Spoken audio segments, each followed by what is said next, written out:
So let's start with it. The very first session will give you a brief about Oracle EPM. So what Oracle EPM is, that it is called the Enterprise Performance Management. So what Oracle has done is that Hyperion initially was a separate company. It was not the Oracle. It was not inside the Oracle. Hyperion had some of its tools which was later acquired by Oracle. So Hyperion used to offer Hyperion reporting tools, in which interactive reporting is one of them. Apart from this, the other reporting tools which Hyperion used to provide was Hyperion Financial Reporting Studio, Hyperion Production Reporting Studio, which is also called SQR. And apart from that, some other tools like web analysis, enterprise metrics, those kind of products were also provided by Hyperion. Now, these specifically tools were meant for reporting purposes. Apart from this, Hyperion also provided some application related solutions. Now, when I say application related solutions, it is basically the tools Hyperion provided using which we can develop applications, or you can say financial applications. The example for those application tools which Hyperion provided are Hyperion Financial Management, Hyperion Planning, and Hyperion S-Base. So Hyperion itself offered these different tools initially, and in the year of 2007, Oracle acquired Hyperion, and then all this became inside the as part of Oracle EPM space. So Oracle named it as Enterprise Performance Management Suite, in which all these products were kept in, right?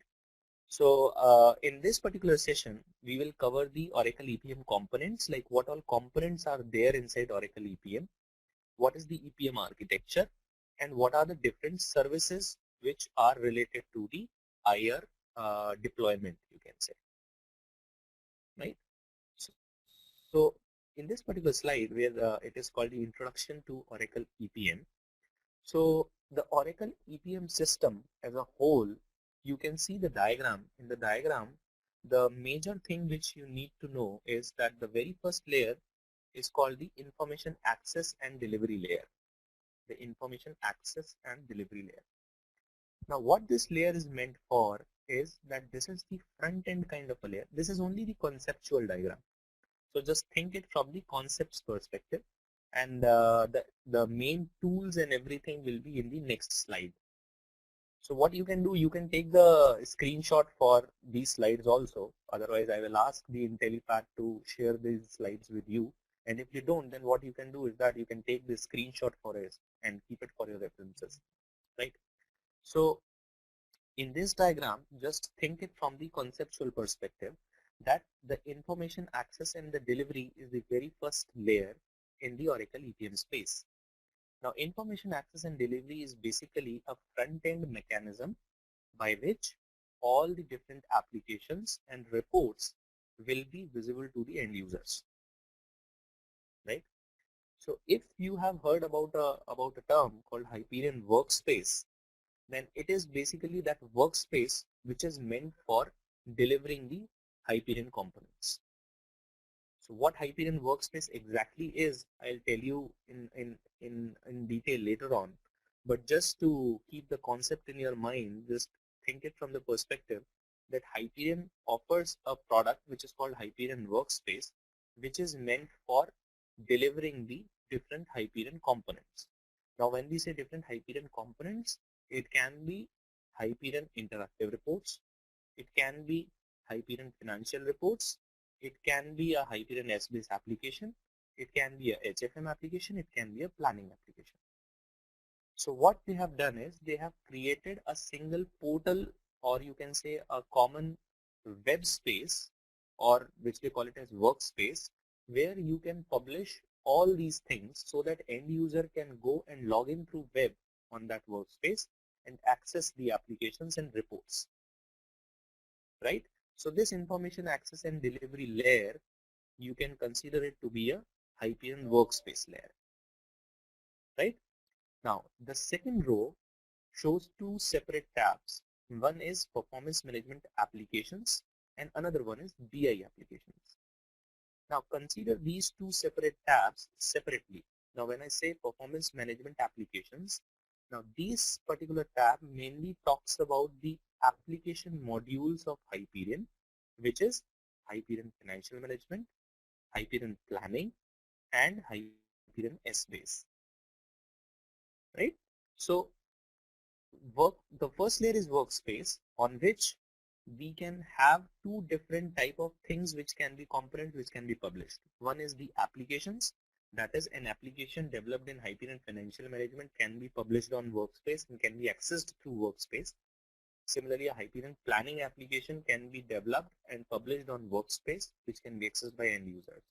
So applications, performance management applications mainly comprise of applications which have been developed in using either HFM or planning, right? Then the second tab is the BI applications part. Now the BI applications mainly focus on the reporting area. So this is mainly the reporting side. Now when I say BI applications, it is mainly related to reporting, which can be Hyperion interactive reporting, which can be Hyperion financial reporting, which can be production or SQR reporting. These are the three main categories or three main tools of Hyperion which comes under BI applications, right?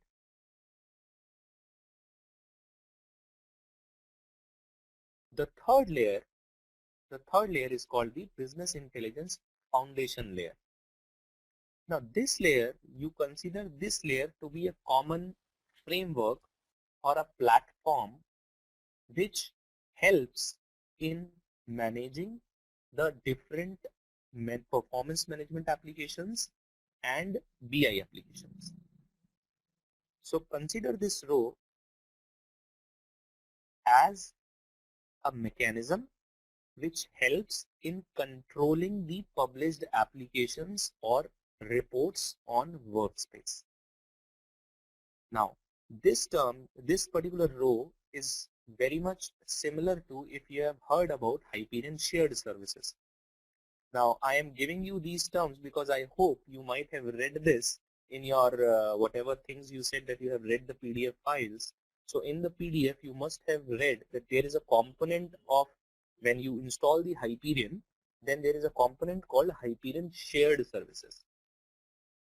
Now, what those Hyperion shared services are, that shared services is a place from where you can do the complete administration and manage all the different Hyperion applications like HFM or planning related applications and BI applications, which is reports, right? So Business Intelligence Foundation basically means Hyperion shared services, right? Then Oracle Fusion Middleware. Now this middleware is mainly the services related to different applications which we install on the server. So Fusion middleware is nothing but the when you like for example if you install Hyperion shared services or let's say Hyperion interactive reporting on a server, then it will have its own services which gets installed in the control panel, right? So this Oracle Fusion middleware is mainly those services which gets installed in the control panel under Windows, right? And then you have different data sources at the bottom like OLTP and ODS systems, data warehouse or a data mart, OLAP, Oracle PeopleSoft JD Edwards, flat files like Excel file or XML, or there might be some other business processes related files which you can access. So all in all, the Oracle EPM system, just to reiterate what all I said, the very first layer is the information access and delivery. Basically the layer where end user will come and interact with the system. So this is the workspace.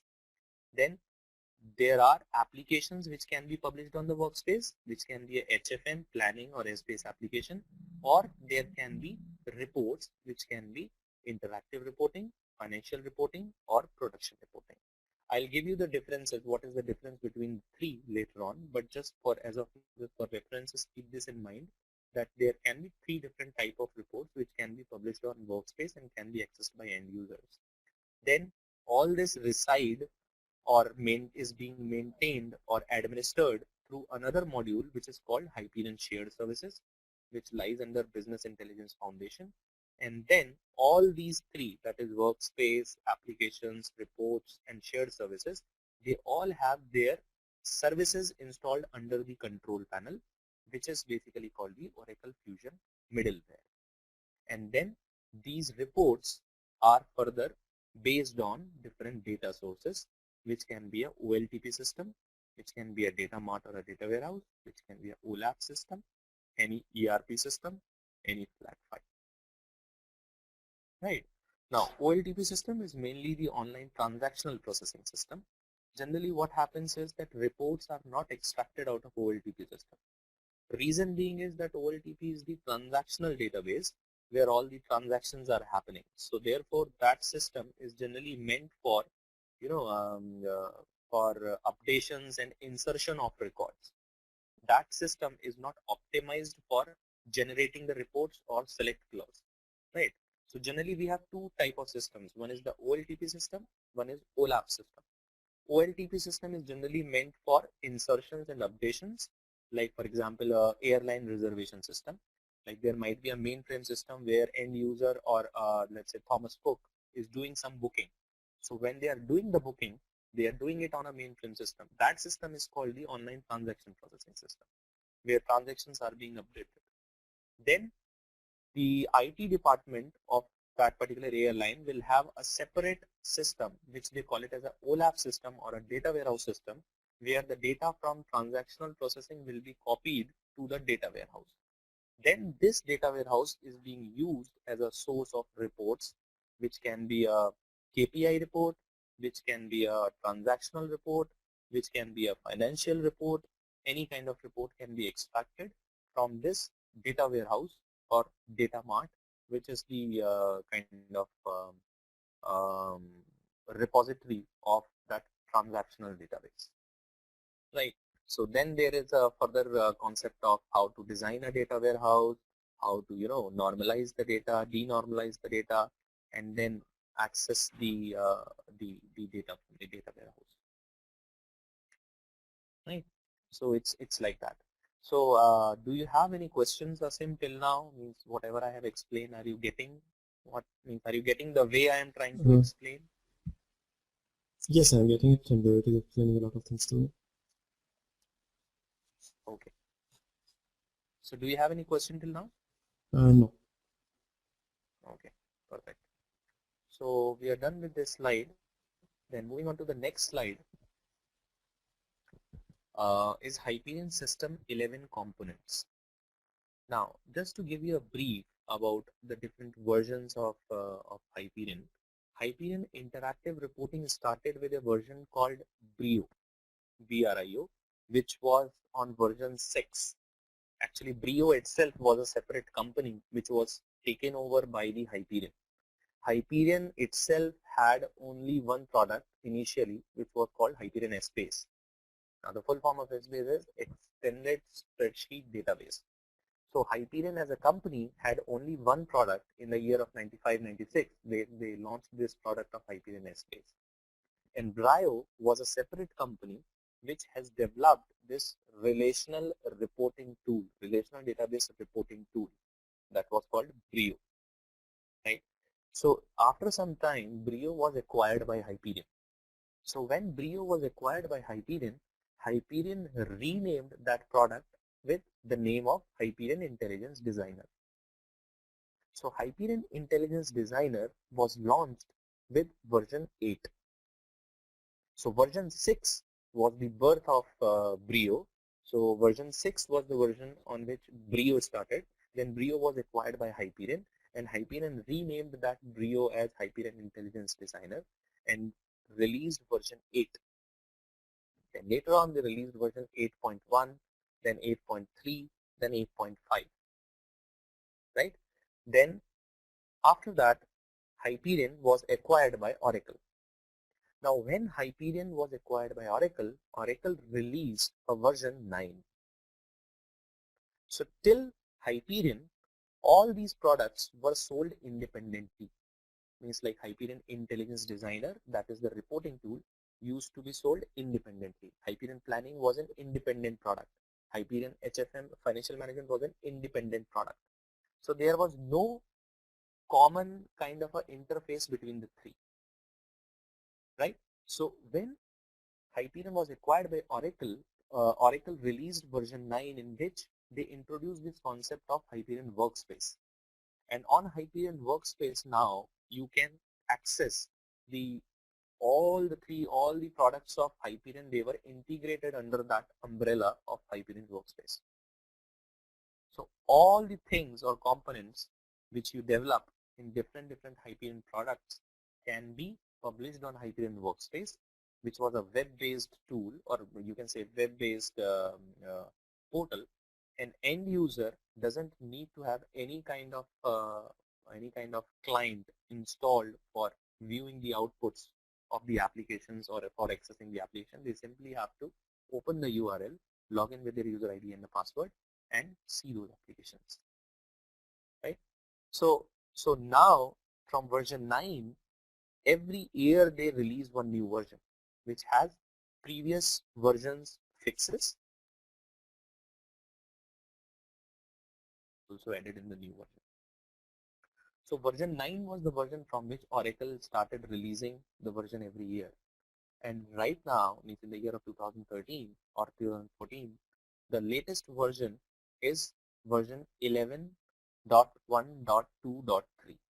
So 11.1.2.3 is the latest version on which Hyperion is working on as of now. That is the latest version in the market which is available, right? So this Hyperion System 11, they call it as a System 11, which is the latest version. It has different products. There are multiple products inside the System 11, which they call it as EPM, Enterprise Performance Management, right? Now in this diagram, as you see that this is divided in three different sections. One is your Hyperion System Application Plus, second is BI Plus, third is Foundation Services, and then all these three are integrated through Workspace, Hyperion System 11 Workspace, right? So let's talk a little bit about each of them. Hyperion System 11 Application Plus, it has different applications which are being developed either in Hyperion Financial Management, Hyperion Planning, Strategic Finance, or Performance Scorecard. These two applications are not very widely used. Strategic Finance and Performance, even I haven't seen anywhere the implementation for Strategic Finance. However, I have seen one implementation for Performance Scorecard. But all in all, these two products are not very widely used. But the top two products, Financial Management and Planning, these are one of the most, you can say, popular products of Hyperion in financial industry, right?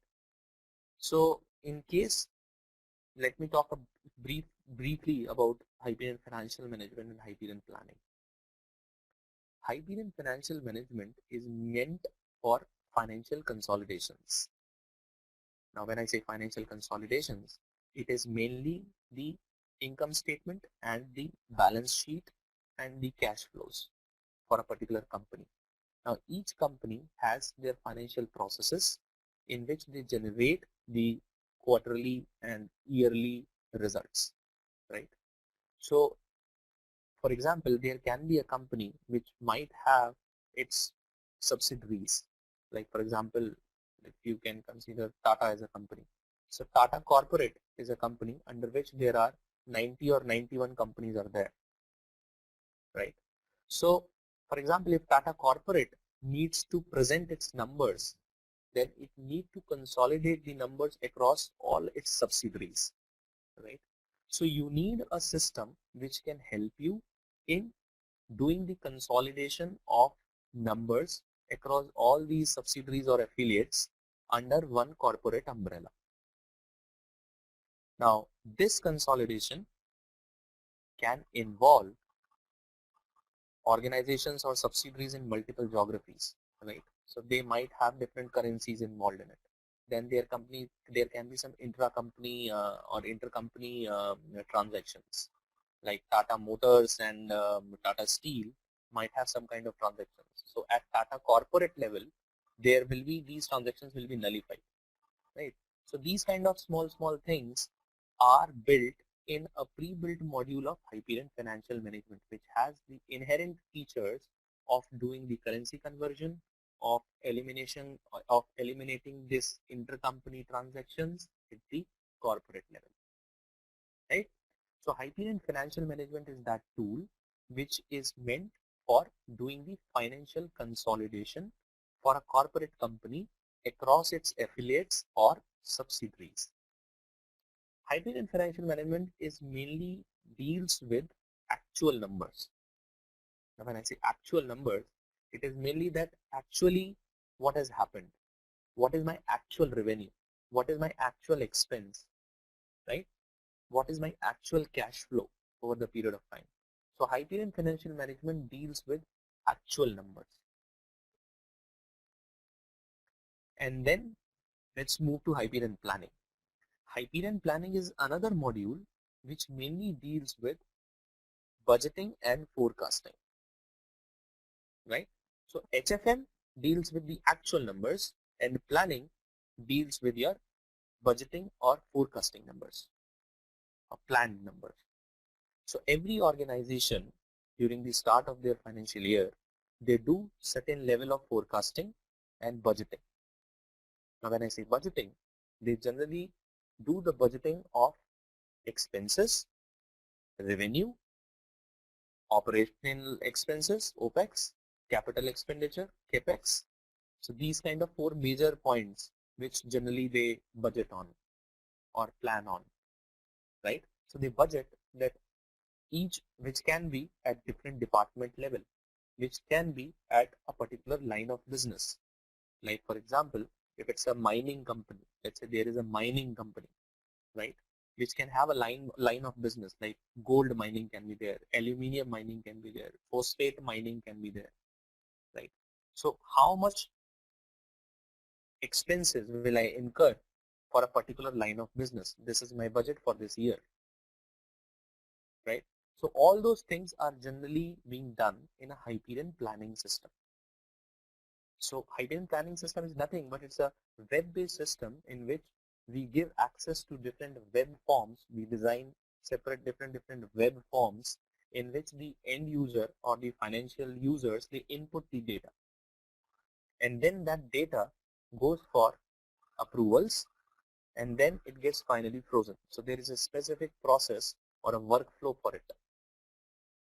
So during the start of the financial year, they generally do the budgeting or planning of these numbers, which is being done in the Hyperion planning system. And at the back end of it, at the back end of Hyperion planning is a tool called Hyperion S-Base. So Hyperion planning is a kind of a front-end tool in which you are doing the planning on the web forms.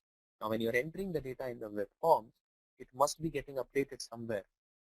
So the data gets updated in the backend, which is called the Hyperion S-Base, which is a multi-dimensional database, right? So HFM doesn't have a backend. Means the HFM backend is a kind of, you can say it's a kind of a file system in which you have the different dimensions, and there in the dimensions you load the data. But in case of Hyperion planning, it's a kind of a wrapper on top of the inherent functionalities of Hyperion S-Base. So Hyperion S-Base is related to Hyperion planning. Hyperion S-Base is not related to Hyperion financial management, right? So that is what planning is all about, Hyperion planning. Then strategic finance and performance scorecard is something like which is performance scorecard is mainly used for KPI reporting. So this is not being used much. Then moving on to the next section is the BI plus, Hyperion System 11 BI plus. Now as I told you, this is mainly related to the reporting part. Now let's talk about interactive reporting. Now what interactive reporting is? Interactive reporting is mainly, the name is interactive. They call it interactive because an end user can also generate the report.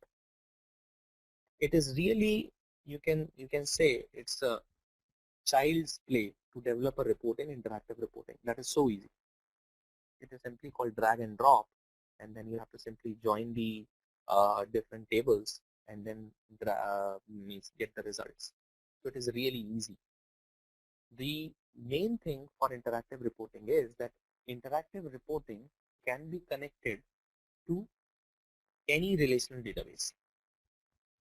It can be connected to any RDBMS, which can be your Oracle, which can be your SQL Server, which can be your Sybase, DB2, Postgres, anything. So interactive reporting is a kind of a product which can be connected to your relational database, any relational database. Now, either you can call it as your data warehouse, you can call it as your data mart, or you can call it as your decision support system, right? Which will have the data fetched from either from the ERP systems, which can have the data fetched from your GL, which can have the data fetched from your order management or anywhere, right? So interactive reporting is something you cannot specifically call them as only it extracts the you can say BI report. No, you can call it that it can also generate you transactional report. Like for example, I might have a database for order management. Now I want to retrieve that how many transactions or how many invoices have been generated as of today, right? So it's a kind of a transactional data, right? It's a kind of a transactional thing which I need to know. So IR can be connected to an order management database, and then we can retrieve this information that I had 200 or 250 invoices generated for today. At the same time, I might ask that who are the top 10 customers for me, right? Who are the top 10 customers for me? So that report can also be generated through IR. So that is a kind of a KPI report, key performance indicators, right? Like for example, I want to see that what is my total sale or total revenue or total expense for a particular product in a particular year. So that kind of report can also be generated through IR. Okay. So IR is generally meant for relational database reporting. Then S-based analytics. S-based analytics is nothing but it is another tool which was created by Hyperion, which is not very much you can say popular now. There was another product which can be connected to directly to S-base to generate the reports, right? Now S-base, you must be knowing the S-base. What is S-base? S-base is simply a multi-dimensional database where you have multiple dimensions, and then you have the data. The concept is that the data is stored at the intersection level. For each dimension, you have certain dimension members, and then the intersection of each of the dimension member from each dimension will store some data. And then you have a page file, .pag file, which stores the addresses for those intersections. Now, whenever you retrieve the data, so you retrieve the data for a particular intersection.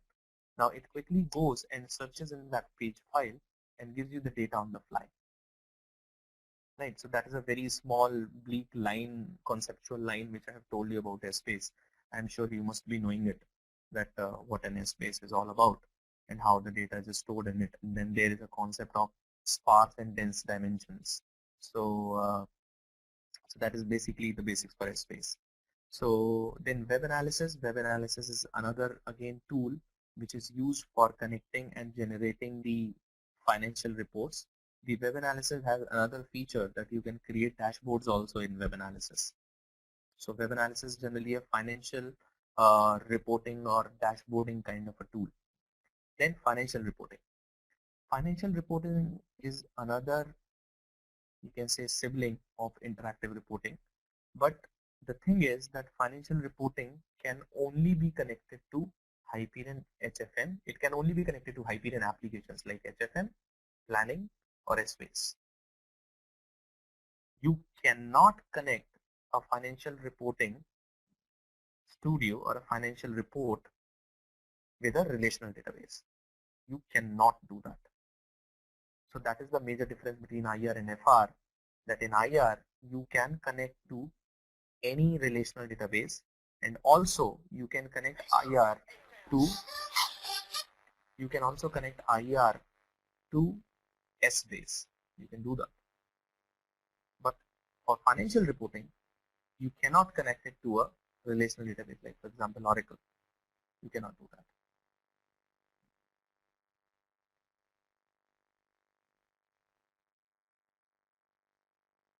Okay. So financial reporting is mainly meant for generating the income statement and the balance sheets. The income statement and the balance sheet for a particular company has a specific layout or a template in which they want to represent it to the controllers of their company.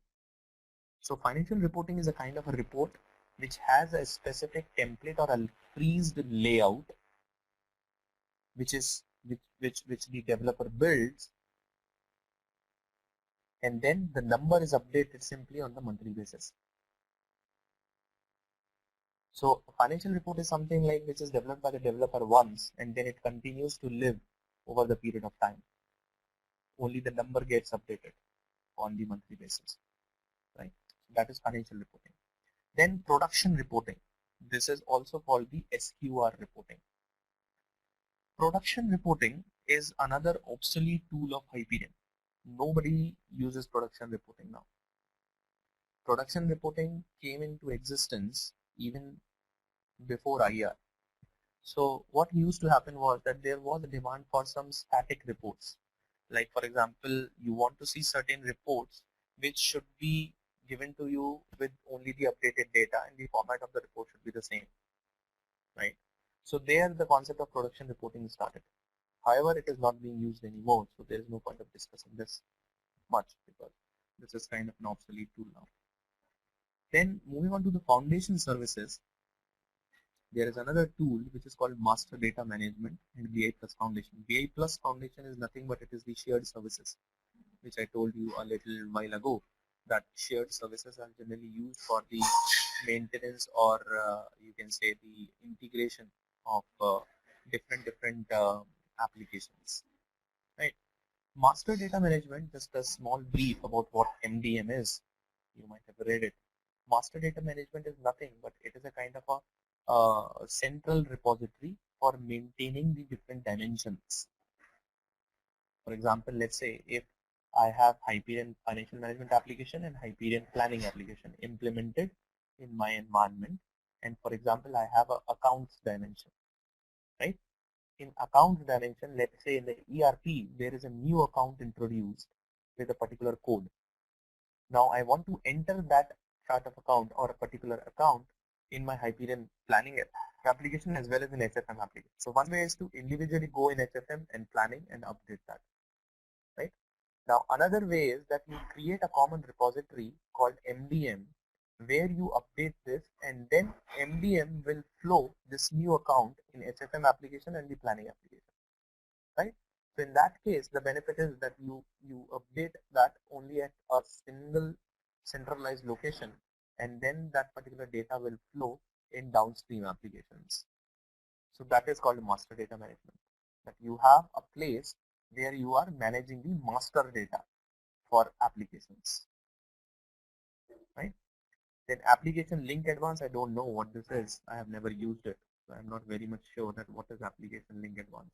BI Plus Foundation is nothing but it is the shared services, which is generally used for your security groups and further administration of various applications. Then Hyperion System 11 Workspace. Workspace, as I told you, is a kind of a web URL or a web portal on which the different applications and reports are published, and then they can further be they can further be accessed by the different department users. What they will do, they don't need anything, they simply need their user ID and the password created on that web URL through shared services. Your shared services is the place where all the security groups and maintenance is being done, right? So what you can do is that you can create the users or groups for those people, for those financial users. They can simply log in onto the workspace and then they can go and access the applications or specific reports which they want to see. Abhishek, I have a question regarding MDM. Can we just like say that there are different type of users, some are managers, some are just workers doing their work on their workbench. So just like I'm relating it to the Oracle EBS, we have the responsibility that defines the access of a user. So is there any process where we can define the access to the Hyperion workspace elements? Yes. Means you are saying that on Hyperion Workspace, what all features any particular user can access and all that, right? Yeah. Yes, definitely. On Hyperion Workspace, there is a concept of roles and privileges. Means there are specific roles, pre-built roles, which are defined, and then you can provision those roles to the users which you have created in the shared services. So, for example, let me take an example. I'll take the example for Hyperion Planning. In Hyperion Planning, what happens is that on the web forms, the data is inputted by end users. So those users are called planners, right? So those planners, they should not have access or role to do the approval process. They only can input the data. So therefore, in Hyperion Workspace, there is a specific group called planners or a role called planners. In that planners, I will add that particular user. Now, when a particular user is added in a planner role, then that particular user can only input the data and cannot approve the data. Similarly, there is another role called approver. So approver role can be provisioned for a particular user, then that user can approve the inputted numbers also, right? So therefore, there are specific roles which are defined. Similarly, a particular user wants to see only the interactive reports. They don't want to see financial reports, right? But you can publish both on Workspace. So therefore, there are specific roles which I can provision to users to prevent them from accessing financial reports. I can provision them only on interactive reports, and I can prevent the access to the financial reports. So all that features are there on Workspace. With the help of roles, you can prevent them, that what level of access they should be given to do their functionalities on Workspace.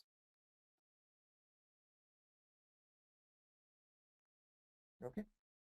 Okay, got it. Yeah. Then moving on to the next slide. Now this is very much similar to what I have already explained to you. That Application Plus is a suite of applications built on BI Plus Common Services.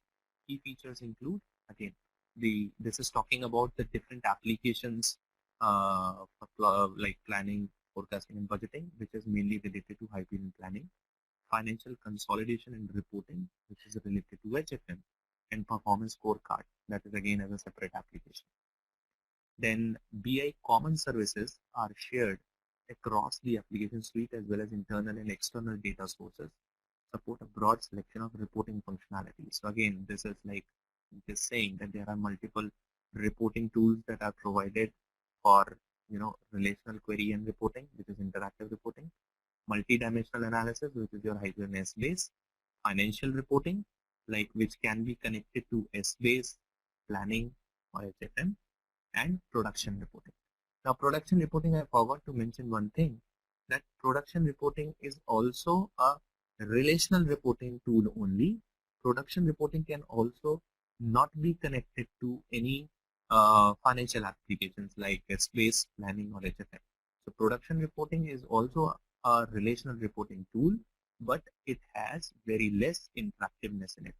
It is a kind of a tool which is used to generate static reports, static relational reports, you can say, right?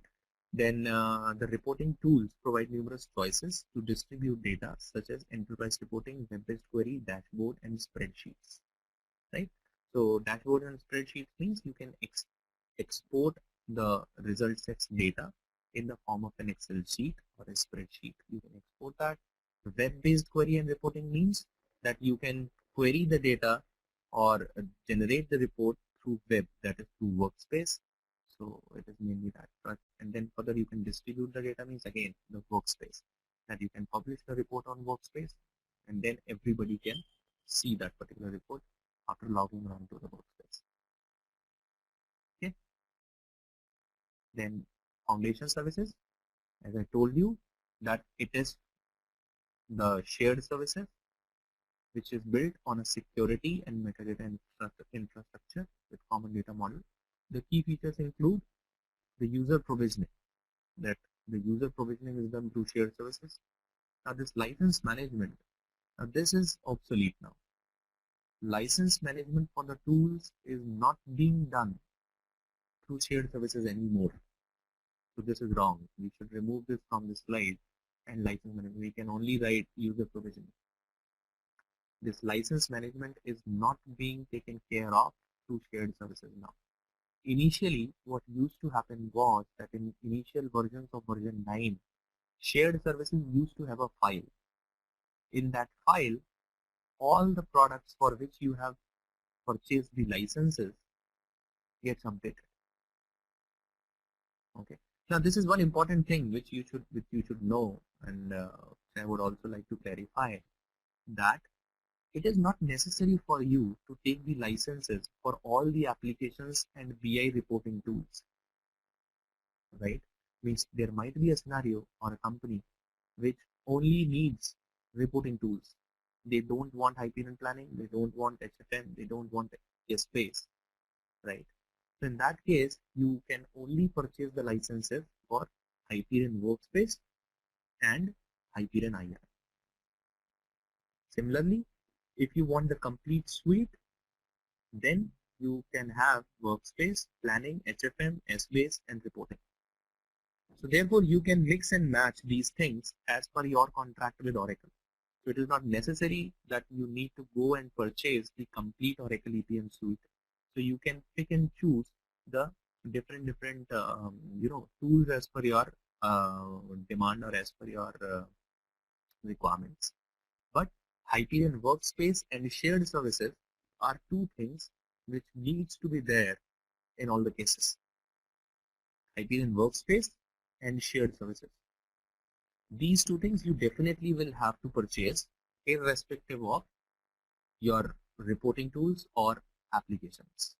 If you are only having IR, then also you need to have a Workspace and shared services, because all the management of or all the integration of different Hyperion products is done through shared services, right? So you need to have the shared services installed on your server. And also, just to mention a point here, that shared services cannot be replicated. You cannot replicate shared services in an environment. Shared services will be only one in the complete environment, right? And installing and configuring the shared services is the very first step of installing the Oracle EPM suite.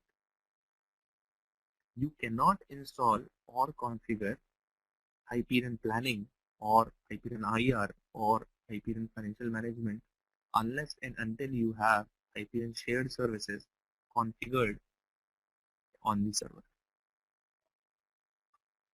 right? So foundation services or Hyperion shared services, you can say, is the backbone for the complete Hyperion product family or the product suite. Okay. Then Workspace, again, it's simply the definition that it is a web-based common interface for Hyperion, which allow users to access and interact with Hyperion content created with BI plus reporting tools, as well as any third-party documents. Okay. One more thing to mention about Workspace is that it is a kind of a SharePoint also. Means it is not necessary that you can publish only Hyperion related content on Workspace. No. Also, you can publish the Microsoft Word and Excel files on the Workspace, just like on SharePoint you do that, right? So that is one thing, that you can publish any particular sort of file on Workspace. It retains the extension for that file. You can use it for your configuration perspective also. There are certain MIME types. They call it as MIME, like what all different extension type files you can store on Workspace. So there are around 30-35 extensions of files which you can save on Workspace. So it's a kind of a tool where you can do your configurations also. For example, any kind of note to user, or you can say instructions for users. You can write it on a Microsoft Word, and then you can publish it on Workspace. Right? Then this is all things. This is fine. Easy to use rich client based on DSM technology. That is okay.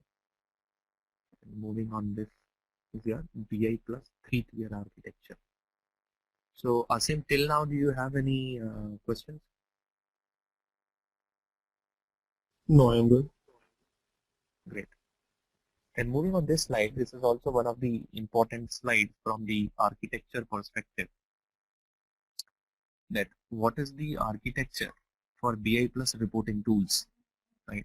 As I told you that BI plus, wherever you will see BI plus, that means we are talking about reporting tools. Otherwise, you will see applications plus, that means we are talking about HFM planning, right? So BI plus means we are talking about reporting tools. Now it is again based on any other technology. That's a very common architecture. It's a 3-tier architecture. One is your client, one is your application and the web server, and one is your database, or you can say the backend, right? So let's discuss about these 3 points, which is the client software. Now Smart View for Office is one of the client, which is, you can say, a very widely and very popular feature of Hyperion. Now, Smart View is nothing but it is the integration of Hyperion applications with MS Office products.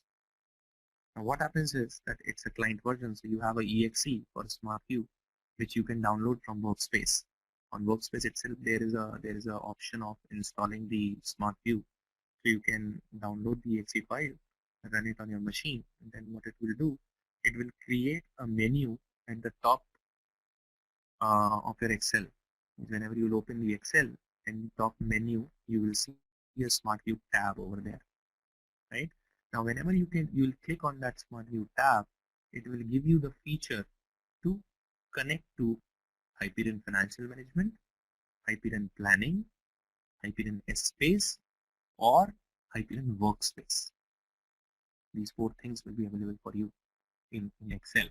So what you can do is that through Excel, you can directly query HFM application, or you can directly query Hyperion Planning application, you can directly query Hyperion S-Base application, and also you can import the IR reports or FR reports from Workspace in Excel. The last feature, or the 4th feature, which I have told you, is not a very, it's not a very good feature, because it has so many errors. A Smart View gets very easily connected to HFM, it gets easily connected to planning, it gets easily connected to S-Base. But when it comes about connecting to RMA, that is reporting and analysis services on Workspace, then it gives you certain issues, right? So generally, it is not used for viewing the IR or FR reports or web forms on Excel file. It is not being used for that. However, there is an option. Hyperion says that you can do that, but generally it creates issues. It gives certain kind of errors. Even when you are importing or trying to open a Hyperion planning web form in Excel, it gives you certain errors. You cannot open that, right?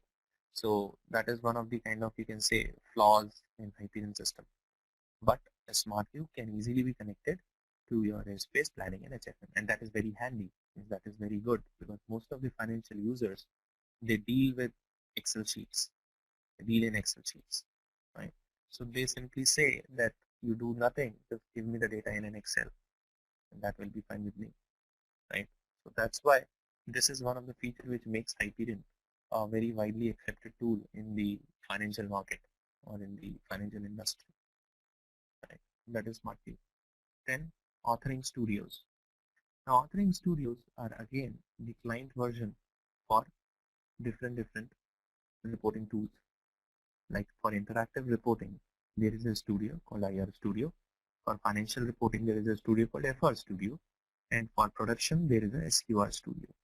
So these studios are nothing but they are the client versions for developing the reports. Okay. So just to give you one more information that in the latest version 11.123 and 11.122, what they have done is that they have created some separate download files. They have created some separate download files for downloading the studio, for downloading the client. In previous versions, what used to happen is that you have to download around 7 or 8 very big download files. Along with that, you need to have an installer to install these studios. But now in the latest version, that is a very good thing they have done, is that they have separate out these studio installations with the main installer. So now you just have to download one file where you will get the studios for all the reporting tools, right? So I let you know that where to find that on the Oracle delivery. You have to create one user ID and the password, which is free. You can just register on the Oracle delivery website, and from there you can download that file, and then you can install it on your machine to get the studios. Right. So that is a basic. That's a client or authorizing studios. Then DHTML client for Workspace. This is obsolete now. There is no point of discussing this. This client version is not being used anymore. This is obsolete. So this is not. This should be updated. This diagram should be updated. Right. Then let's discuss about this box, the application box. Now the application box is having a web server and your web application. Okay. Now here you see there are two tiers. A very small written thing here. It is the web tier and a dotted line and a services tier. Right. Now web tier is nothing but it is the coordination between the web server and the application server. Right. Now this is important to understand this concept, that what is the difference between a web server and the application server for each different you can say type of reporting tool. Now web server, like say IIS is the web server. What happens is whenever you are trying to open a particular report, let's say IR report or a financial report which is published on Workspace, what happens is, first of all, you will type the URL. Whenever you will type the URL, that request will go to the web server, right? Which is here. The request will go to the web server. The web server will send you the requested web page, which is the Workspace page. Now, once you are logged in, and then when you access the FR report or the IR report, then you need to have the web application services for that particular tool up and running, right?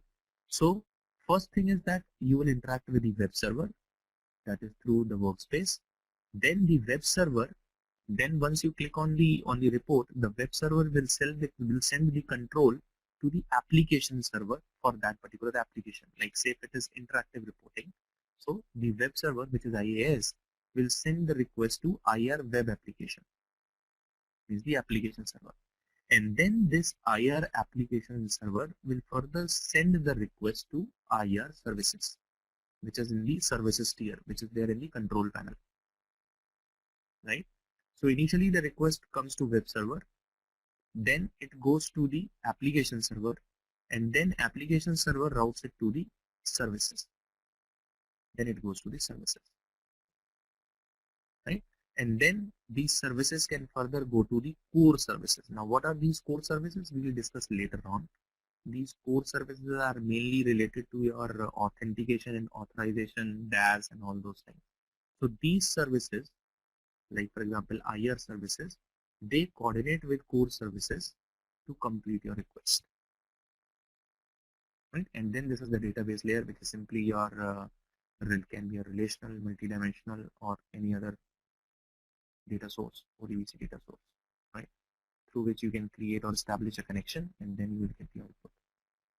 So this diagram is really important to understand from the Hyperion architecture perspective, that how the coordination happens. So whenever you are installing the, let's say in an IR, in a typical IR environment, where you only have Hyperion Workspace and Hyperion IR, then what all you will have? You will have a web server, means studios definitely you will have on your machine locally. Then you will have a web server installed on some server, which can be your IAS or something. And then you will have the web application server for specific IR installed, and then you will have the services installed in the control panel for IR, and then core services installed. These core services are nothing but are part of installation. Whenever you are installing the Hyperion Interactive Reporting, it will install the core services also along with it, right? And then with the help of these three, you can further go to the database level, and then you can query the database. Now here you will see there is one more thing, which is called the repository. Now what is this repository? This repository is the Hyperion repository. Now this Hyperion repository is, for example, whenever you are installing the Hyperion product or the Hyperion EPM system, then while doing the installation, it installs its own inherent database tables, right? So its own inherent database tables, its own inherent database tables are stored in a database which they call it as repository. Right, so this repository is nothing but it is the inherent tables of Hyperion which are installed or stored in this repository. So the installation step, if you have done the installation or if you have read some documents of installation and configuration, then what you will see that the very first step is the installation and then the configuration. So during the installation, it will install the services and the components, and during the configuration, it will create the database tables in the repository. So during the configuration time, it will ask you that point out to a particular database along with the user ID and the password where you want to create these tables. So you must have a database setup already in place with you while doing the configuration, right? So when doing the configuration, they will ask you the user ID and the password, and then you will provide the user ID and the password for that Oracle database, and there it will create its own inherent tables. And then that particular database is called the repository of Hyperion. That is the repository. Okay, Asim, so any questions you have on this particular slide? No, I don't. But just at the end, you will let me know how to install. Asim, no, I think installation is not the part of this particular this particular training, because for installation there is a separate training. You can tell me some documents and links so that I can do it myself. Okay, sure. I'll tell you some documents and the links. However, the links are really very open, means you can just simply go and find that Oracle EPM documentation version 11. If you write on Google, it will take you to a page where you have all the documentation from Oracle. I'll show it to you still. I'll show it to you. Okay. Okay. So this version slide 8 is fine. Then moving on slide 9, it is nothing but whatever I have said is the, you can say, the text format for that. Let me see if there is anything which I have missed out. Client here is Windows Authoring Studio. Each BI reporting tool has a Windows Authoring Studio, which I told you for creating and editing reports. So this is fine. Then plugin and Java client. This is one thing which I left. Now, plugin and Java clients. What a plugin is? Plugin is basically, for example, if you have, for the very first time, you are opening the workspace and you are accessing the interactive report. So what will happen is that IR report will open up in a separate window that is called the plugin. you need to have that plugin installed on your machine. Now, how to install that plugin on your machine? You don't have to do anything. Whenever you will open the IR report for the very first time, it will automatically install that plugin on your machine, right? There is nothing you have to do. You simply have to open the IR report, right click on it, open with IR, and then it will open up in the plugin. So that is the plugin it is talking about. HTML clients, I haven't seen any IR report being opened in HTML client. IR reports are generally opened in plugin only. So HTML is not being used for IR report. However, for FR report, financial report, sometimes for FR report, you will have the HTML client being used. So for FR report, HTML client for FR report, HTML is being used. The output is being seen in HTML format. Smart view, again, as I told you what smart view is. Then server tier is again that for each of these different reporting types, you have these services installed in the control panel which supports these tools. That is interactive reporting, production reporting, and financial reporting. Right. So you have separate services for all these three reporting tools, which helps in doing the or generating the output.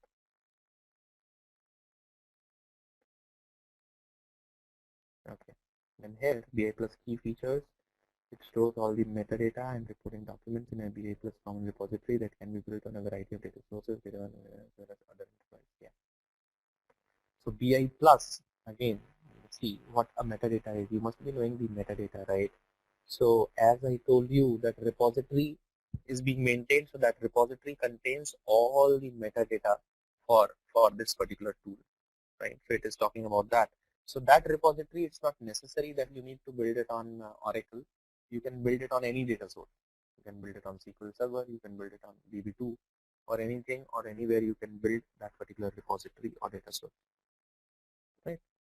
Then the key features, again, this is all we have discussed, that you have a central repository management, which means that when you install it, you have a central repository or a central workspace where from there you can uh, maintain and monitor all the different products. In content integration, this is all fine.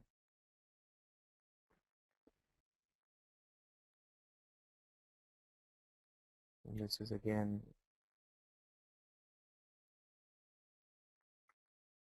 things which we have already discussed. There is nothing new in it.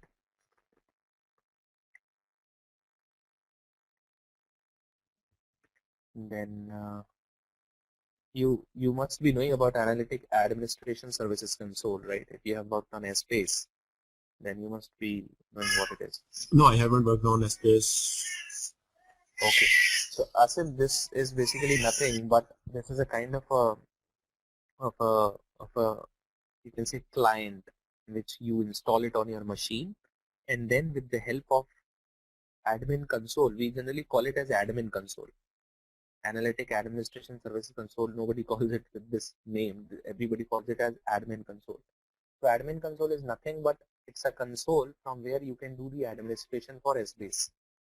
So once the SBase services are installed and the SBase server is installed, then you can have this client installed on your machine, the Analytic Administration Services Console. This you can install it on your machine, and then you can open it, log in it with your user ID and the password, and then you can connect to any SBase application which is there in your environment. And then you can do the maintenance for that application, like creating the security groups, building the new dimensions, adding new dimension members, or changing the properties for those dimension members and everything. So you can do it from here. So this is a kind of a console from where you can do the administration for SBase. Okay. Now these are the core services. Now let's discuss a bit about these core services because this is important.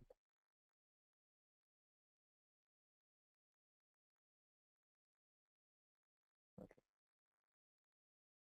So all these core services are mainly related to your IR services. This is only important from the perspective that you You should understand the architecture, like how the services are organized. However, you will not be able to see these services individually anywhere in the control panel, right? In the control panel, you will only be able to see the only one service, that is RNA, the reporting and analysis services, right? That will be the only thing which you will be able to see in the control panel, right? So these services like GSM, LSM, they all are conceptual services which are meant for internal processing, of IR. Right? Let's talk about GSM.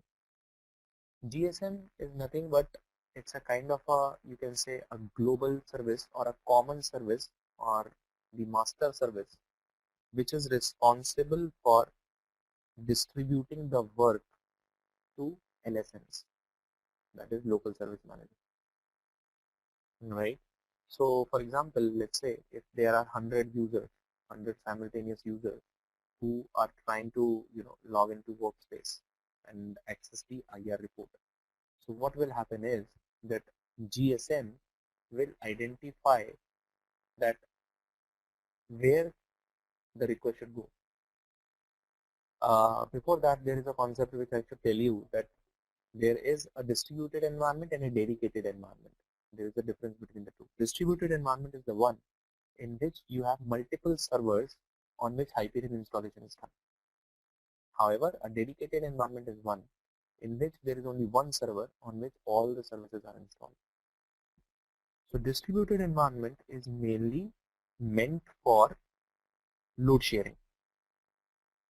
Like if you have multiple users who wants to do simultaneous access on Workspace or interactive reports, then you need to have multiple servers or 3 or 4 servers at least where the services are replicated so that the load sharing can be done, right? So that is the concept of the distributed system. Now this GSM and LSM concept also comes only in case of distributed environment. Let's say for example, I created 4 servers, right, on which I have replicated the IR services, and each server is responsible for, let's say, handling 10 simultaneous requests, right? So if I have 4 servers, that means I can handle 40 simultaneous requests for IR, for viewing the interactive report or running the interactive report, right? Now out of those 4 servers, there will be one server which will have the GSM, which will do the coordination work. And on the remaining 3, I will have LSMs, which is local service manager, for doing the actual work, right? So GSM will route the traffic to LSMs, right? So that is the concept of the GSM and the LSM. Now the GSM generally will get the request from the web server, because the reason is that everything is being done through web server only. Workspace, you will open the Workspace, and that will be handled by the web server. You will log in with your user ID and the password, and then when you click on running a Hyperion IR report, that request will be sent to GSM by the web server, that some user wants to run this report. Then GSM will route it to the next available LSM for running that report, right? So that is the concept. So this is generally conceptual. You just have it from the, you just learn it from the conceptual perspective, and don't think it that you will be able to see these as a separate services in control panel, right? Then authentication and authorization service, as the name indicates, authentication is nothing but it simply checks the credentials at the logon time, like whether you are providing the correct credentials or not. Now, authentication service is related to your shared services, right, or BI plus foundation services.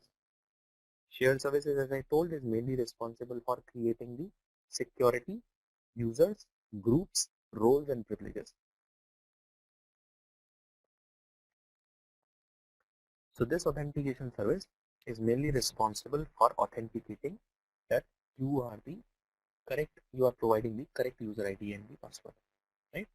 Now this authentication is again divided in native and external authentication. The authentication can be native to Hyperion or it can be external to Hyperion.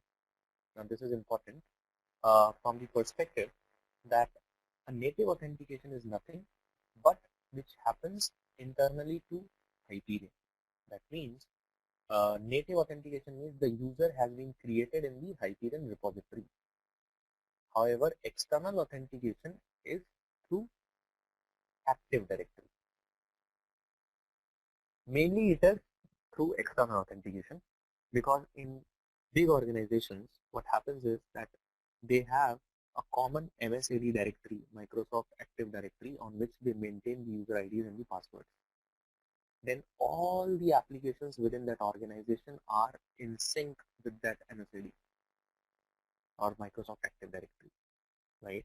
So therefore, whenever a password change happens, it is not that you have to go in each and every application and do the changes. It is only that in the Active Directory, the password gets changed, and which gets, because it is integrated with all the applications, so there is no need for individual password change in each and every application, right?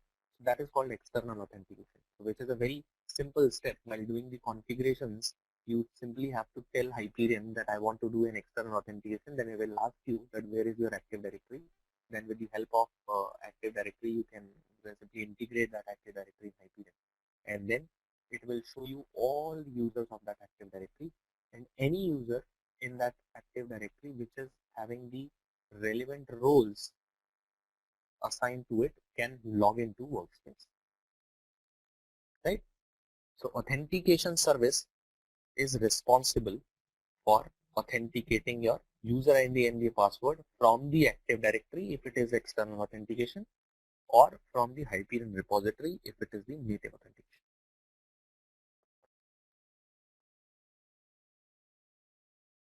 Then authorization. Authorization service, again, it is related with the roles and the privileges, as I told you, that there are certain roles which I can assign to the users or the groups. So authorization is nothing but it helps in identifying what is the role that has been provisioned to a particular user or a group. So that is called the authorization service.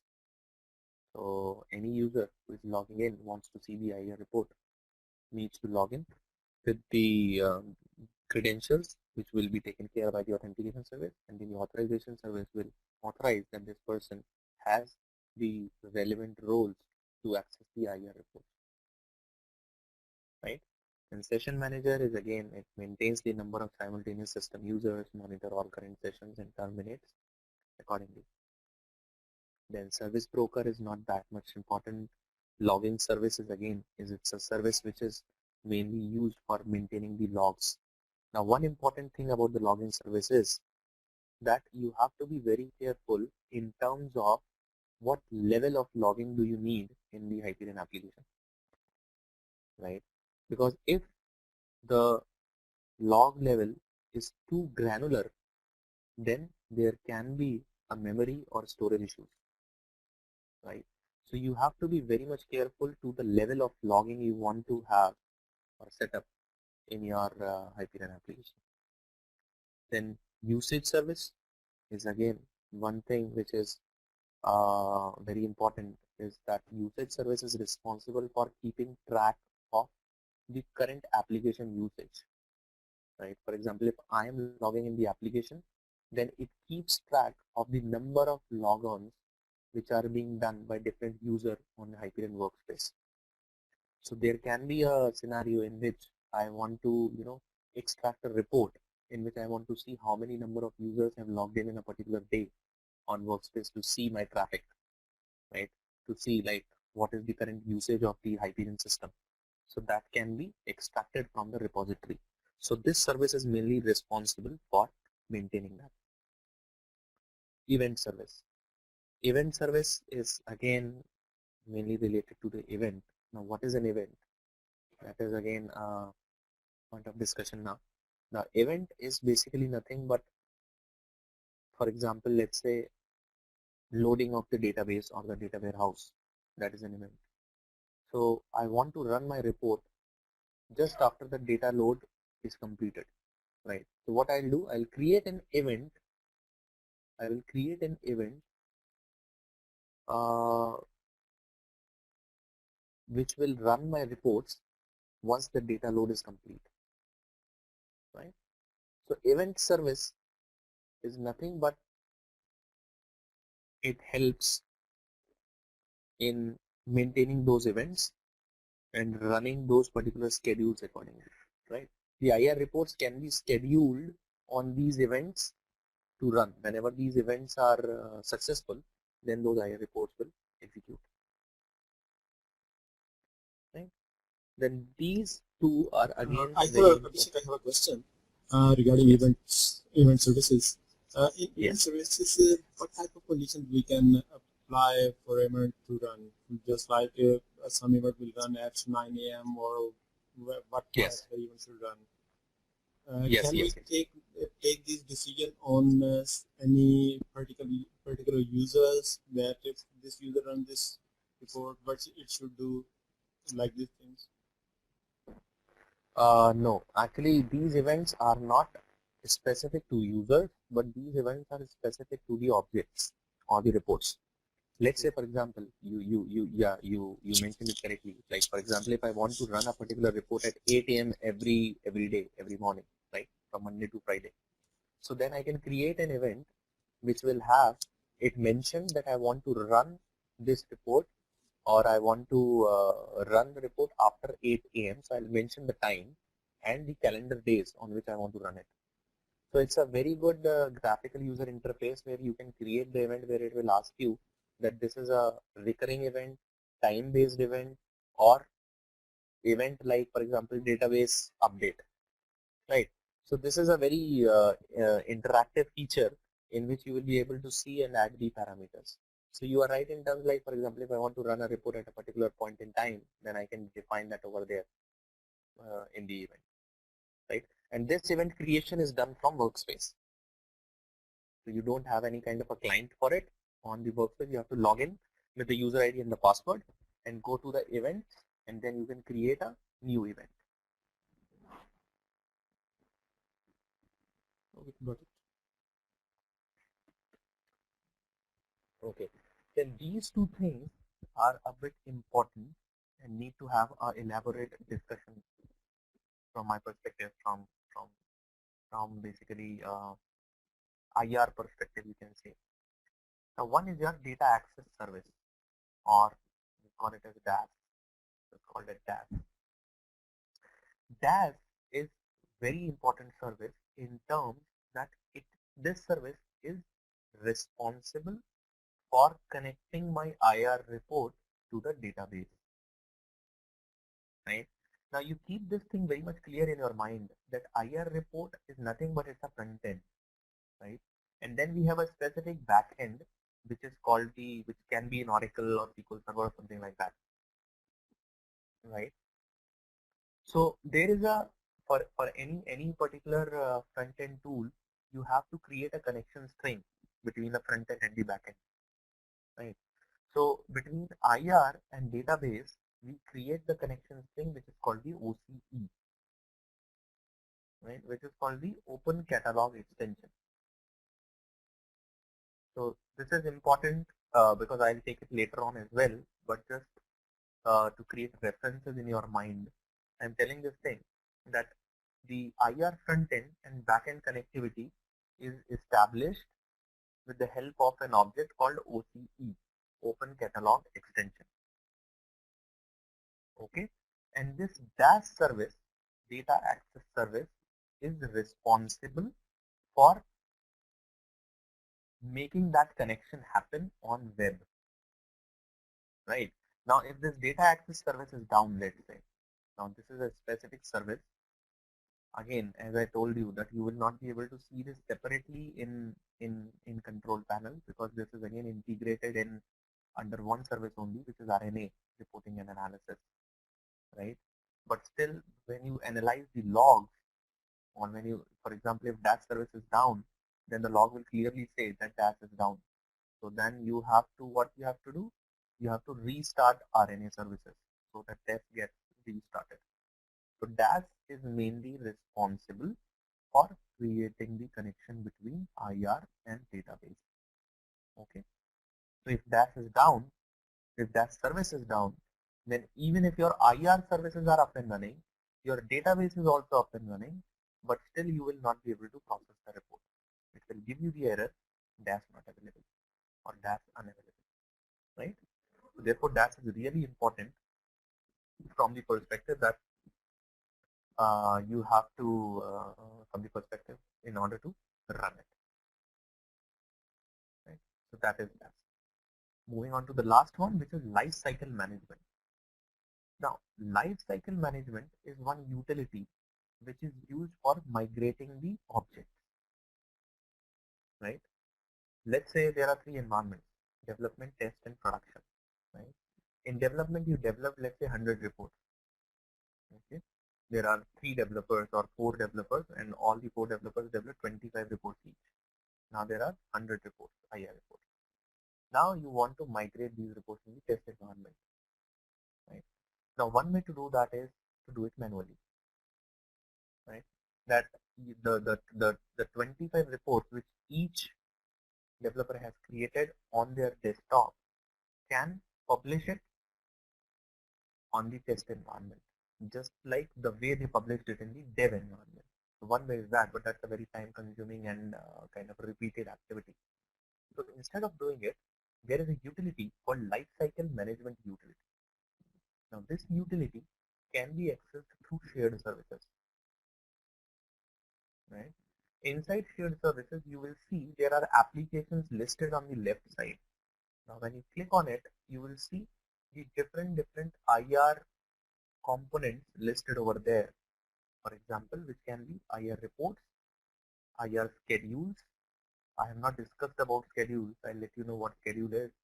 IR reports, IR schedule, events, these kind of things.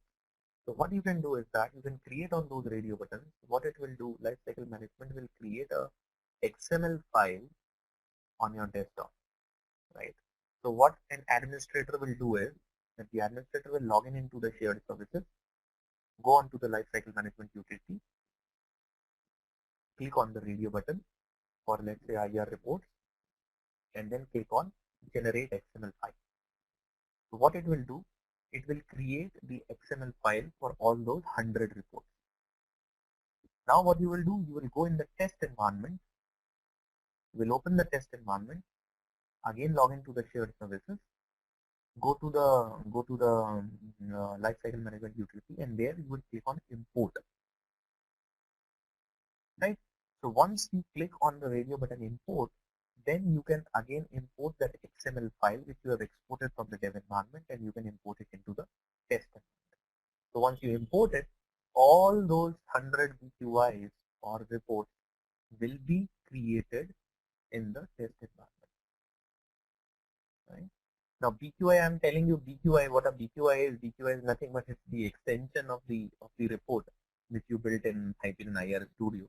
So in Studio, whenever you build a particular report, it will be saved as .bqi. Now BQI is nothing, what the full form of BQI is Brio query. Now Brio sold, Brio was taken over by Hyperion, and Hyperion was taken over by Oracle, but still that BQI is still BQI. So this shows that they could not change the code, the main code for Brio. They still name it as BQI, right? So that is the thing. So therefore, lifecycle management is very important from the migration perspective, right? So let me see if there is any additional information in this slide which I might have missed. It says LCM provides a consistent way for enterprise management system products to migrate an application, a repository, or individual artifacts across product environments and operating systems, right? So migrate an application. Application, it can also migrate the application, which can be a Hyperion planning or Hyperion financial management application, right? Similarly, you can select the individual artifacts, whatever objects you want to migrate. You can do it one by one, like only the BQIs, or only the schedules, or only the events, like that. Okay. there is common environment, then you can migrate directly from application. Okay, and that is fine. Means you can do it inside the same environment also. Like for example, inside development environment, if you want to copy the application, right? Application 1 to application 2. So what you will do, you'll have a single application. You will create a blank application, application 2, and then you will use this utility to copy the artifacts from application 1 to application 2, which is blank, and then you can, it will be, the data will be, or the artifacts will be copied. That is LCM utility.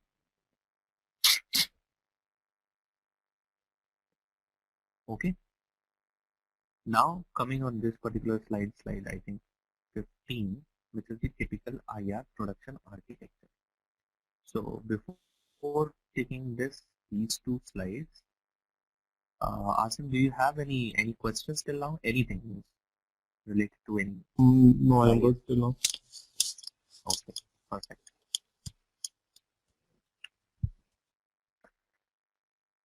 Now this is the typical IR production architecture, and this is EPM version 11.113 production environment.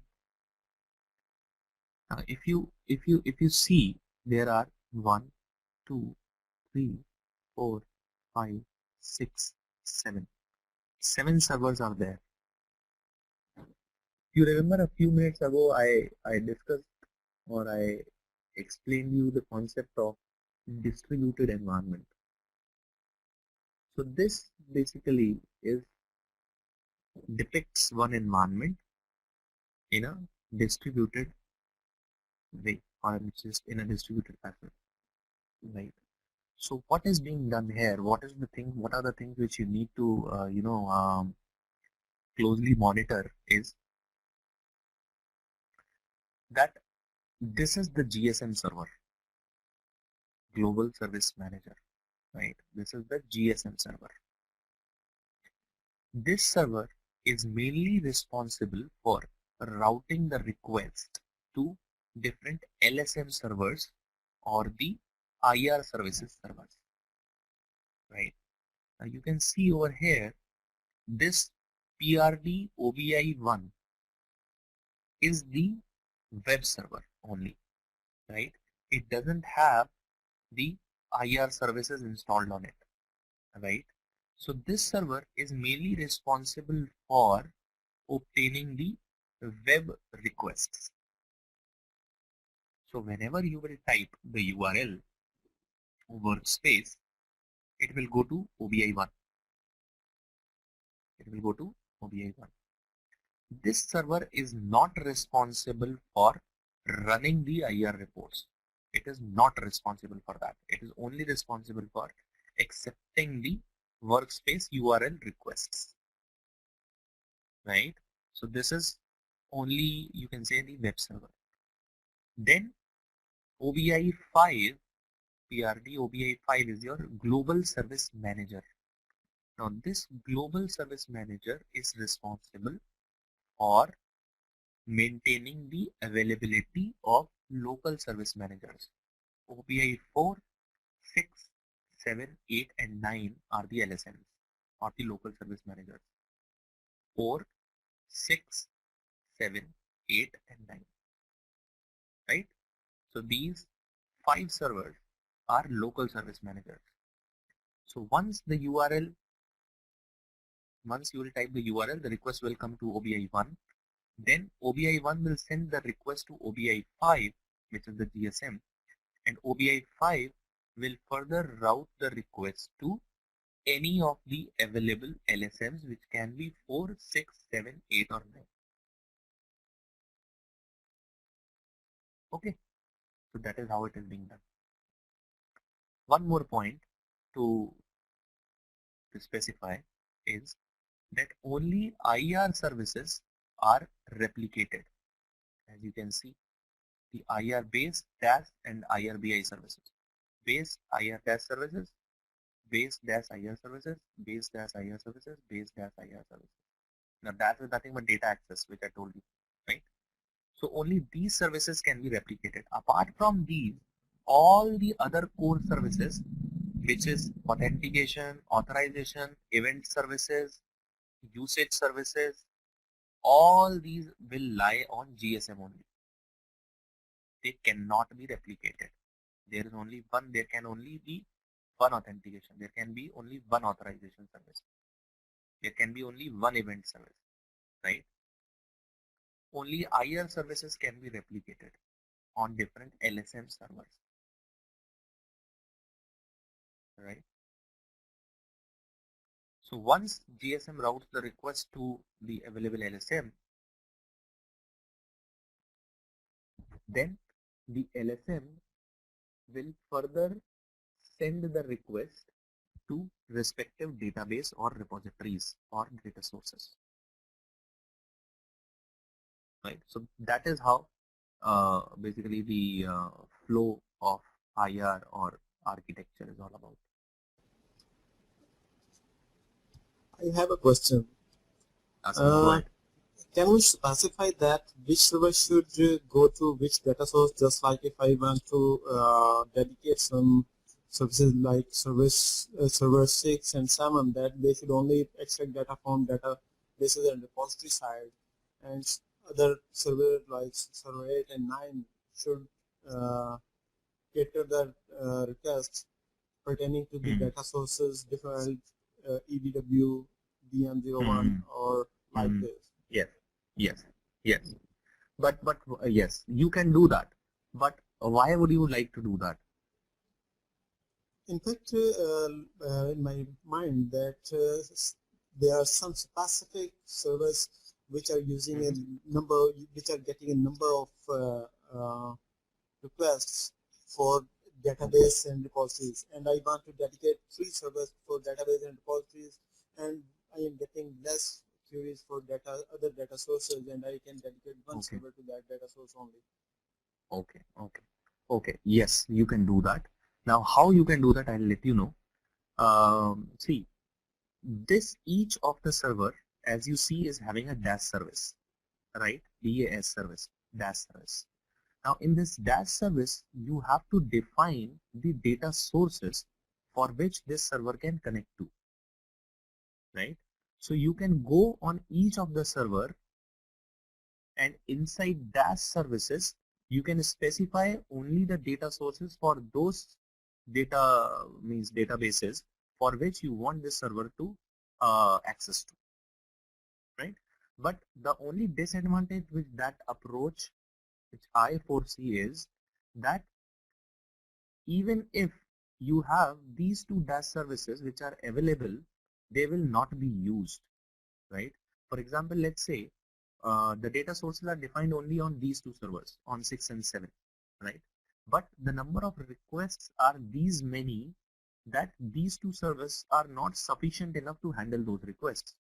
Then even if 8 and 9 are empty, they will not be utilized because in their dash we don't have entries for those data sources, right? So what I would do is that I would do the entries for all the data sources on all the LSMs, on all the local service managers, so that each and every server is utilized if it is not being used at that particular point in time. However, having said that, whatever you have said, that can also be achieved by only defining those data sources in that dash service. Now, how to define that? It is through Workspace. Now here, there is one more thing which I have missed in my previous slide, is the CMC. Now CMC is nothing but it is the Central Management Console. So once the administrator logs in onto the workspace, there is a module called CMC. Now inside this CMC module, you will see the list of all those servers on which you have installed the different services, right? So once you log in onto the workspace, once you log into the CMC console, it will show you the list like OBI 1, 4, 5, 6, 7, 8 and 9. All these servers will be listed there, right? And on each of the server, what all services are installed, that will also be listed, right? Then inside CMC, for each server, you will see a dash service also there, because dash is also a service which is installed, so you will see a dash entry there. Now click on that dash row and then right click on it and click on edit. Now in that edit button, you can define the data sources.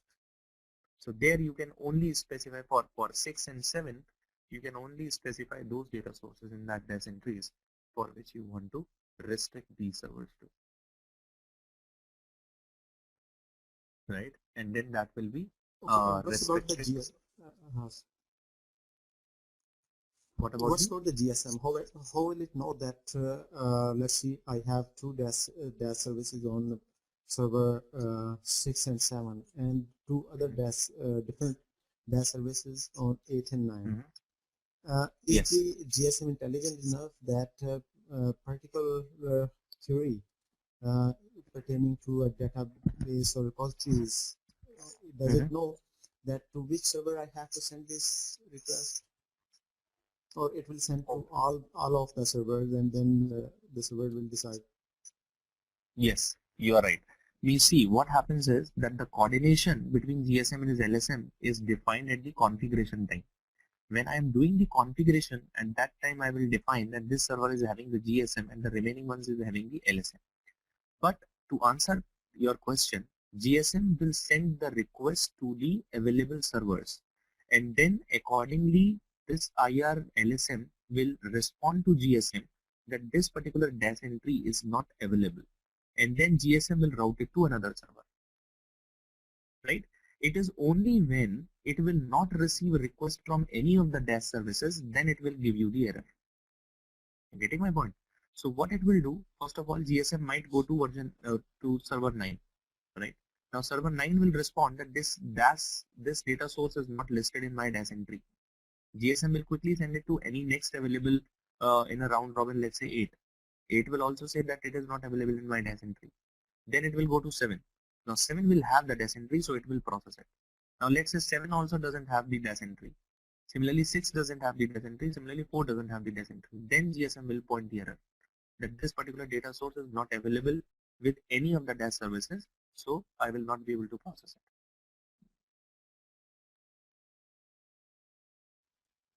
Okay, it's clear. it. Yeah, so that's how it is done. Okay, so this is basically the typical architecture. Now this, because as you see, there are around 7 servers which are there. So I assume that this is the architecture for a very big or huge environment of IR. Now I suspect that this is my speculation that there must be somewhere around 1000 or 1200 IR reports in this environment. That's why they have replicated it so much. Otherwise, 2 or 3 or maximum 4 other servers which I have seen. So this must be really huge that they have created 7 different environments. And also, it depends from environment to environment that how many servers do you need to have for your environment, right? Means this is again the architectural question that you have to determine based on the hardware capacity which has been given to you on the servers, and along with that what is the usage of IR reports. If for example the number of components are large, 1000, but simultaneous access or load at a particular point in time is not very huge, then you don't need to replicate services to this level, right? You need to replicate these services to this level only if you have very huge number of simultaneous access or very huge parallel IR reports load. Then only you need to replicate it to this level, right? Therefore, it is really important to understand your environment to the level that you can identify that how many servers you need to replicate the services to. Okay. Moving on to the next slide. This is the report process flow. Now this is again report process flow. When I say report process flow, it is mainly the ad hoc reports. So how the ad hoc report request goes and moves further. I think I had explained it in my previous slide itself, but still we can further discuss it. The ad hoc report, the user requests to open BQI and process it. So the request first of all goes to the web server, which is installed on OBI1, the OBI1 server, right? The IIS and the WebLogic. So this goes to this particular area, that is the workspace URL. It will be typed and it will move here, right? It will go to the web IIS. Okay. Now once the IIS web server, you will provide the on the workspace, you will provide the user ID and the password, right? So the second step is the authenticate user. Now authentication is done through what? Through shared services, right?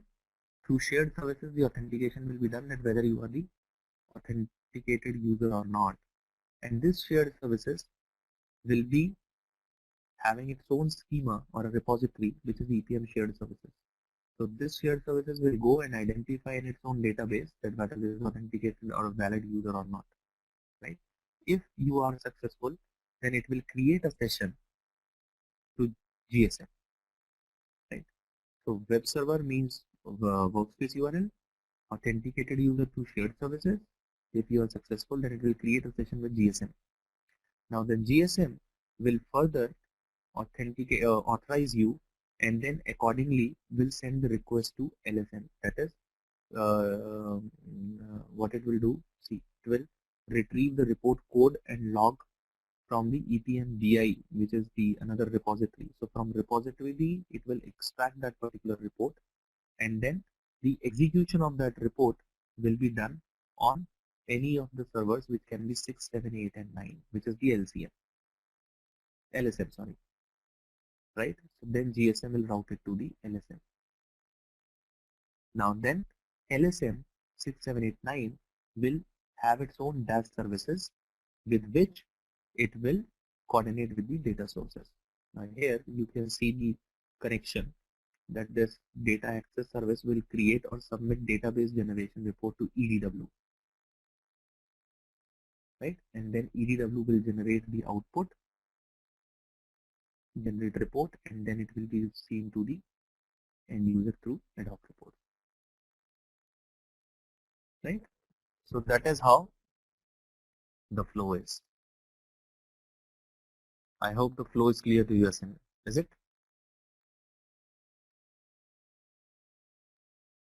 Yes. Okay, perfect. So this is how the report process flows.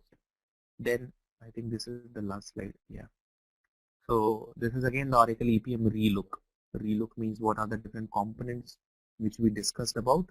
One is the planning, for planning, forecasting, budgeting, and all this, financial management, consolidation reporting, interactive reporting, financial reporting, production reporting, and business analytics. These are again different products which are used for generating the reports. And space analytics is nothing but it is mainly for multi-dimensional analysis. Right? So next session, I think from tomorrow, I will show you the tool which I have installed on my machine, and then we will discuss about what an OC is, that is Open Catalog Extension, or the data source, that how that data source can be created with Oracle or something. So Asim, do you have Oracle installed on your machine? No, I don't have, but I can install SQL Server. Okay, you have SQL Server installed on your machine? I will do it. I will do it today. Okay. So if you can do that, that will be really good. And then we can try to, you can create a small database if possible for yourself. And then we can do a demonstration of how to create the connection with a SQL server, or, and then we can try to build some reports on the database which you create. So that would be a kind of an exercise for you also, in terms of, learning this particular tool, right? Let me show you the Oracle e-delivery path from where you can try to download that particular file, and then tomorrow we'll try to install that. So what you can do is that you can go to Oracle e-delivery website. Do you have the user ID and password created for yourself on Oracle website?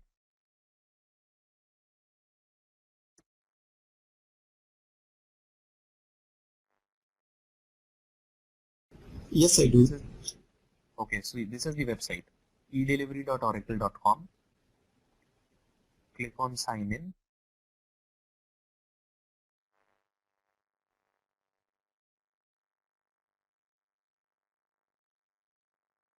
And here I will provide my user ID and my password.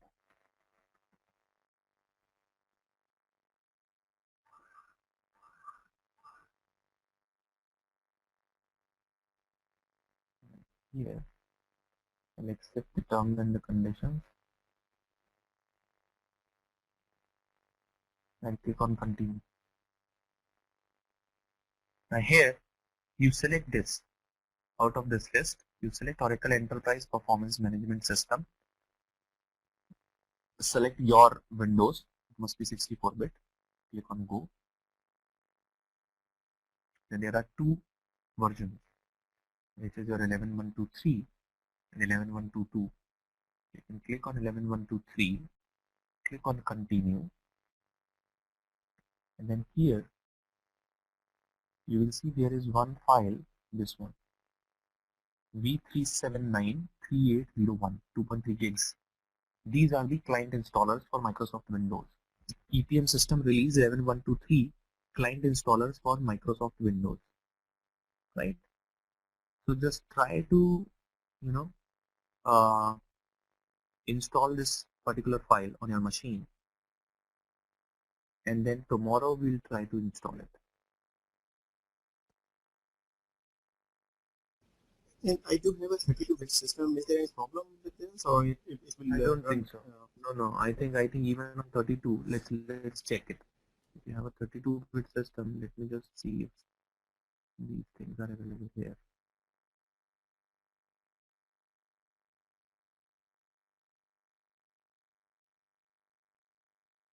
Yeah, I think the options for 32-bit is also available. You can simply click on continue.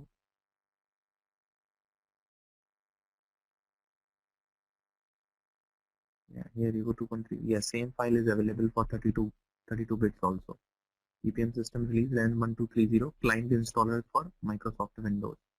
So this is this thing which you install. Let me check one more thing. Installation document and readme. Then EPM system Windows part 1. I don't think so that we need installer for this. I think this should be sufficient. The 2.3 gigs, this should be sufficient from the installation perspective, right?